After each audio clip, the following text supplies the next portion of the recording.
બોટાદ શહેરમાં મતદાર યાદીને લઈને ગંભીર ગેરરીતિ સામે આવી છે.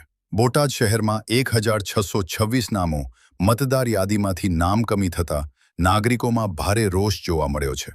મોટી સંખ્યામાં નાગરિકો તાલુકા સેવા સદન ખાતે મામલતદારને રજૂઆત કરવા પહોંચ્યા હતા. એમાં આવું છે કે 7 નંબરના ફોર્મ ભરાણા છે.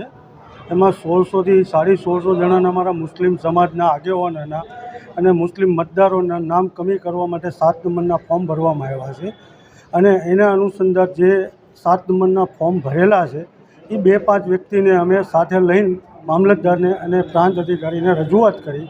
તો વાંધા દેનાર એવું જણાવે છે કે આ વાંધો જે તે સમયે અમે આપ્યો એની અમને કોઈ વસ્તુની જાણ જ નથી અને અમારી જાણ વહીના અમારું ચૂંટણી કાર્ડનો ઇસ્તેમાલ કરી અને વાંધા અરજી દર્શાવેલી છે.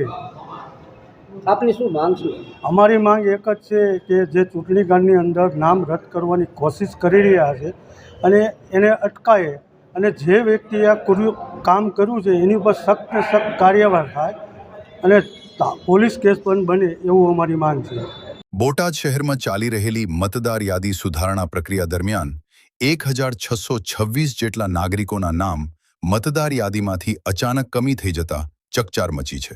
ચોંકાવનારી બાબત એ છે કે કેટલાક નાગરિકો જીવિત હોવા છતાં તેમના નામ મૃત્યુનું કારણ દર્શાવી મતદાર યાદીમાંથી કાઢી નાખવામાં આવ્યા છે, તો કેટલાક નાગરિકો નિયમિત રીતે હાજર હોવા છતાં તેમને ગેરહાજર દર્શાવી તેમના નામો મતદાર યાદીમાંથી કમી કરવામાં આવ્યા છે, જેના કારણે નાગરિકોમાં ભારે નારાજગી જોવા મળી રહી છે.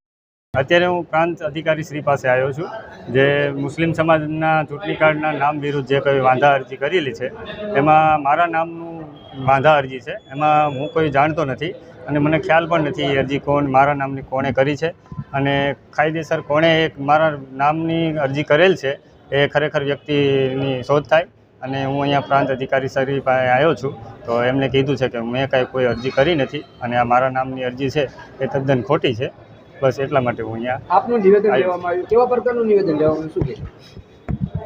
એમાં એ જ કે મુસ્લિમ સમાજ ભાઈઓ જે છે એમના ચૂંટણી કાર્ડના નામ જે કમી કરવાની જે વાંધા અરજી કરેલ છે એમાં મારું નામ જોઈન્ટ છે. તો એ અરજી બાબતથી તો હું કોઈ જાણતો પણ નથી, હું પરિચિત પણ નથી. જે વ્યક્તિ છે એનીથી પણ અપરિચિત છું, છતાં પણ મારું એ નામ એમાં ખોટું નાખેલું છે. તો એ કાયદેસર એની તપાસ થાય, બસ એટલા માટે.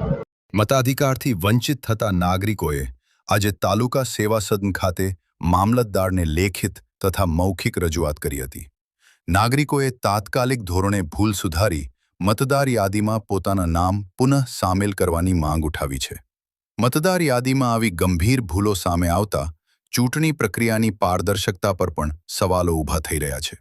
નાગરિકોનું કહેવું છે કે જે નામો કમી કરાયા છે તે તપાસ કરી ને ફરીવાર નામોનો ઉમેરો કરવામાં આવે.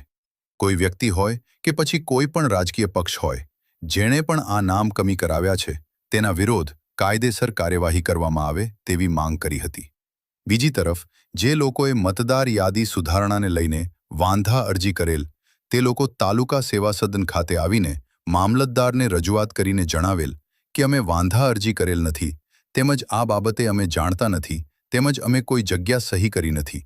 ત્યારે અમારા નામે જેણે પણ વાંધા અરજી કરી છે તેની વિરુદ્ધ કાર્યવાહી કરવા માંગ કરી હતી. ત્યારે હવે જોવું રહ્યું કે પ્રશાસન આ સમગ્ર મામલે કેટલી ઝડપથી કાર્યવાહી કરી નાગરિકોના મતાધિકારને પુનઃ સ્થાપિત કરે છે. મારું નામ મુબારકભાઈ ઇસ્માઇલભાઈ માકડ, બોટાદ ગાચી સમાજ પ્રમુખ. અમે પ્રાંત અધિકારી મને એટલે રજૂઆત કરવા આવ્યા હતા કે આજથી 5-7 દિવસ પહેલાં અમારી પાસે PDF આવી, જેમાં અમારા સમાજના એટલે મુસ્લિમ સમાજના 1626 વ્યક્તિઓના નામ જે છે એના વિરુદ્ધ 7 નંબરનું ફોર્મ ભરાણું રદ કરવા માટે. એની અનુસંધાને અમે આજે પ્રાંત અધિકારી શ્રી મેડમને મળ્યા, એમને સંપૂર્ણ રજૂઆત કરી કે જે વ્યક્તિ 7 નંબરનું ફોર્મ ભરવાવાળો છે એ ફોર્મ ભરનાર જેની વિરુદ્ધ ભર્યું છે એને કોઈ ઓળખતું નથી અને ગેરકાયદેસર રીતે ફોર્મ જે છે 7 નંબરના જમા થયા છે. તો એ વ્યક્તિઓ સામે કાયદેસર રીતે જે ઇલેક્શન કમિશનરના જે નિયમો છે એ મુજબ કાયદેસર કાર્યવાહી કરવામાં આવે. હા, અમારી રજૂઆત એવી હતી કે ભાઈ કોઈ ખોટું નામ હોય મતદાતા તરીકે તો એને પણ તમે સંપૂર્ણ તપાસ કરી અને એનું રદ થતું હોય તો રદ કરો, પણ જે હકીકતમાં જે મતદાતા છે, લીગલી મતદાતા છે, એઓનું કોઈ પણ ખોટું નામ રદ ન થાય એ માટે જે છે અમારી રજૂઆત છે. મેડમે અમને એવું આશ્વાસન આપ્યું કે અમે સ્ક્રુટિની કરીશું તમામ ફોર્મની, અને જે પણ ખોટા ફોર્મ 7 નંબરના ભરાણા છે એ ફોર્મ જે છે એ રદ કરવામાં આવશે, અને જે હકીકત હશે તેની જે છે અમે એ પુરાવા માગી, અને કોઈ પણ વ્યક્તિનું ખોટી રીતે નામ મતદાતા તરીકે રદ ન થાય એનો અમારો પ્રયાસ હશે. અમે અમારા સમાજના પત્રકાર મિત્રો અને આગેવાનો દ્વારા ત્યાં અરજદારો જે હતા 7 નંબરની ફોર્મની અરજી કરવાવાળા તેઓનું તે લોકોએ નામ ગોતી અને અમોને જણાવેલ કે ભાઈ આ વ્યક્તિઓ જે છે એ વ્યક્તિઓના જે છે આજે અહીંયા અમે હાજર રાખ્યા. તે વ્યક્તિઓ દ્વારા પણ પ્રાંત મેડમ શ્રી તેમજ મામલતદાર શ્રી તેઓને રજૂઆત કરવામાં આવી કે જે અમારા નામે આ ખોટા ફોર્મ ભરવામાં આવ્યા છે, અને આ ફોર્મ ભરવામાં અમારા કદાચ નામ હોય તો એ પણ અમે કોઈ વ્યક્તિગત એક પણ ફોર્મ અમે ભરેલ નથી, અને એ વ્યક્તિઓ પણ જે ફોર્મ ભરનાર છે તેમને અમને બાંયધરી આપી કે જ્યાં જરૂર પડે ત્યાં અમે પોલીસ કેસ થાય તો પોલીસ કેસ કરવા તૈયાર છીએ. ચૂંટણી પંચમાં તે જ્યાં રજૂઆત કરવી થાય તે કરવા તૈયાર છીએ. આપની શું માંગ છે? અમારી માંગ એક જ છે કે જે આ કોઈ પણ વ્યક્તિ દ્વારા કાર્ય કરેલ છે, જે કે એક લીગલી જે મતદાતા છે એની વિરુદ્ધ ષડયંત્ર રચી એક વ્યક્તિ વિશેષ નહીં પણ એક સમાજ વિશેષ મતદારોના નામ જે રદ કરવાના કૃણ કૃત્ય કરવામાં આવેલ છે, જેને અમે વખોડી કાઢીએ છીએ.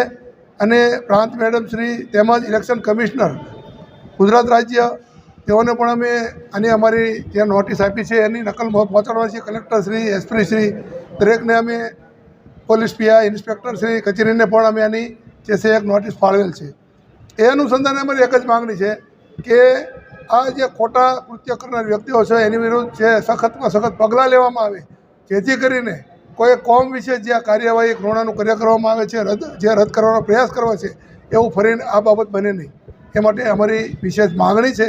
ખાસ કરી પ્રાંત madam, collector Shri, SP Shri તટસ્થ તપાસ કરી કોઈ પણ રાજકીય પક્ષમાં શરમમાં દબાણમાં આવ્યા વગર અમોને તથા દરેક મતદારો જે અમારી પાસે તો 1626 છે, પણ પ્રિન્ટ મીડિયા દ્વારા જે અમે આ 3 દિવસથી જોઈ રહ્યા છીએ કે લાખોની સંખ્યામાં ગુજરાત રાજ્યમાં જે મતદાતાઓના નામ હારે છેડછાડ કરી રદ કરવાનો પ્રયાસ કરવામાં આવે છે અને હીન કૃત્ય કરવામાં આવે છે, કોઈ પણ પક્ષ કોઈ પણ વ્યક્તિ દ્વારા કરવામાં આવ્યું હોય તો એને જે છે ભારતના બંધારણના કાયદા મુજબ એની ઉપર કાર્યવાહી કરવામાં આવે, એને સજા આપવામાં આવે.